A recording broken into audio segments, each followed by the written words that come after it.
The crimes of this airline are heinous. It seems that its head is its anus. Executives' bonuses cause them to drool, while costing a fortune, price fixing the fuel. It's a fight for survival, your contract's not viable. We'd like you to labor for free.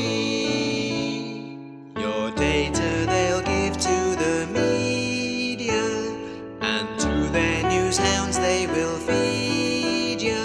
So come greet the new fleet, there's no hope from Fleet Street. There's no news in truth after all.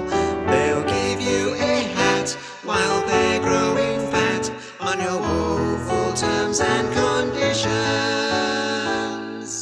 The lawyers they hire are able, there's no offers left on the table. Litigation and intimidation have robbed me of my point of view. Volunteer workers make safety a circus. We're shafted by our own flight crew. So come on, let's ballot for